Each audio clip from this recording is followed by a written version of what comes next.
What's up, everybody? Welcome to Podcast Now Plus. I'm Alex, and in this video, I want to talk about FBC Firebreak yet again. Obviously, Remedy, right? And look, I'm a diehard Remedy fan. I've played so many of their games going back all the way to Max Payne, and I love them. I really do. I think they are one of, I don't even want to say like underappreciated or anything, because really, I think people do love them that are into it. Maybe their games deserve a little bit more attention, but they try something new with FBC Firebreak, and I do think the writing was kind of on the walls from the very beginning, right? That this was going to be something that was going to, at the very least, be a challenge for them because, you know, they're chasing a trend. And I think that's probably the most damning thing you can say about it, while also being constructive, by the way. Like, it's not just saying, like, oh, well, don't do it because I said so or don't do it because it's bad. Really, Remedy is at its absolute strength when it's not chasing trends, when it's doing its own thing, right? When it's being original. That is the lifeblood, or whatever you want to say, of the studio. Even going back like Quantum Break and things that weren't even all that successful. I mean, Alan Wake took freaking forever to even like do anything, in terms of sales and stuff. But Alan Wake, obviously, Control and stuff, right? They know what they're doing, and they're very, very good at it. And I think they're only getting started. I really think the potential is quite high. They try something with FBC Firebreak. They put it on PlayStation Plus and on Game Pass, right? So it's on both subscription services, and the player numbers never seem strong, and that was just through those subscriptions, right? Or at least like keeping that in your mind, saying, okay, doesn't really feel like there's a lot of people playing this, and it's free for, oh my God, combined, that's like 70, 80 million users, right? Maybe like 40-ish and 35-ish. That's a lot of people, and of course, a very small percentage of people on the subscription services like use it to play every single free game, but you are opening it up for free to almost 100 million people, right? And you have a game that was struggling really hard just at the beginning. Well, in terms of sales, they issued a statement that I want to talk about in this video. So let's read that. In its 2025 half-year financial report, Remedy reported that FBC Firebreak's launch phase consumer sales underperformed. After the launch, the company rapidly developed the game based on player feedback and released multiple updates. On September 29th, Remedy released the first major update titled Breakpoint for Firebreak, which brought significant changes to the game's core experience. Despite improved player and sales metrics after the update, sales have not reached Remedy's internal targets, and Push Square says, as a consequence, the company is prepared to eat what will equate to $17.2 million of loss, practically all of what it costs to develop and distribute the game. Now, let me just firstly say, I didn't even know that update came out. And I mean, it's not like I'm playing this game daily. And, yeah, I'm in a bubble, but I really try to, like, explore. And I feel like I'm in several bubbles, online, able to see, a lot of these things. I didn't even know I knew it was coming because I think they had already said, like, the seasons of when these updates were coming. But I didn't know, like, the date. I didn't know 2 weeks ago they released a major update. So, look, I mean, on the positive side, good that things kind of have that uptick after that, right? Whether it's just the general feedback or whether it is actual sales. The issue is, well, number one, like obviously it's underperforming, they say. And then also, if they're about to write off the almost entirety of making the game,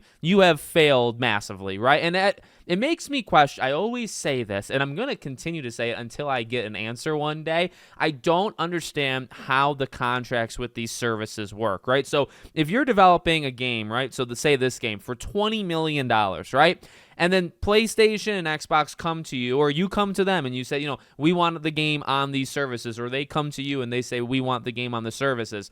They've got to pay you for it, right? So what kind of deal are you taking for it? So, okay, let's imagine that PlayStation and Xbox both paid like $500,000 for the game. Now, number one, that would be the worst deal alive to make that deal. But at the same time, like, well, it kind of has to be that low of a number, right? Because if PlayStation's giving like $2-3 million, Xbox is giving $2-3 million, why are they writing off almost the entire game, right? Almost the entire budget. So the money they took in through those services was insanely low because it didn't really do anything to help the budget. And then I would have a second question. Why would you do that? Why? Yes, now you're putting it up on like 75 million people's radar. The issue is, what are you expecting them to do with that? They're not going to buy it. It's on a subscription service that is, in the way free, right? I mean, technically you're paying monthly for it, but it's free.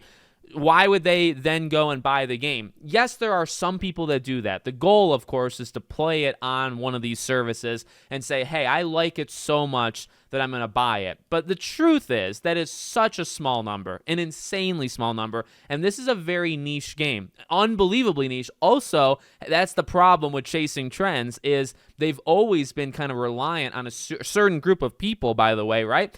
And then FBC Firebreak is totally not for that group, right? The group that buys Control and Alan Wake 2 and makes those games success, they do not play FBC Firebreak, right? They don't play those type of games. They're supporting you for a reason. So, again, like doomed from the start, it was probably a bad idea to do this. I do get and this is what's tough. Like, you get the whole chasing money and you want that reoccurring money, like, monthly, yearly, right? You want to say, hey, FBC Firebreak can like rake in $10 million a year. Now, that is such a small number compared to all these other live service games, but, it's a smaller game.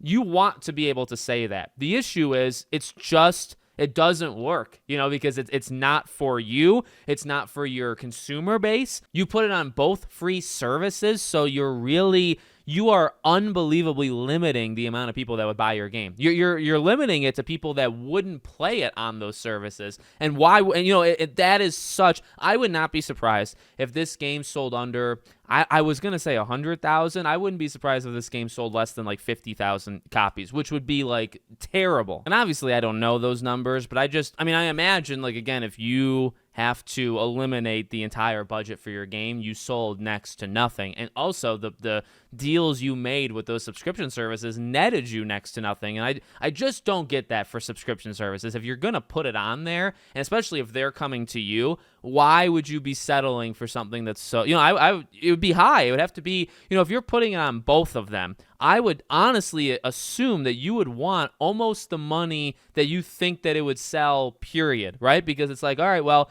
there's nobody that's really going to buy it now if I put it on both of your services. So combined, you need to pay us what we think the game will sell. Or you look at your budget and you split it in half and you say, PlayStation, you pay this half. I just, maybe that's too simplistic, but at the same time, I just don't understand why Remedy would make that deal. And I just don't understand actually why anybody would make that deal. So not doing well. I hope for a rebound. And, if they continue to put stuff into it, I think, look, at the end of the day, I think this game actually will turn out like rather okay. Not in terms of sales or things like that. I'm talking like, will it be a good game when all is said and done? I think it will. It has that kind of rebound, like Second Life type story, but it doesn't, like No Man's Sky or, things that like started off really behind, but they had so many people, and then they obviously had the willingness to make them much better. And you look at No Man's Sky now, and it's one of the greatest like redemption stories of all time, right? But so FBC Firebreak could do that, but it never had,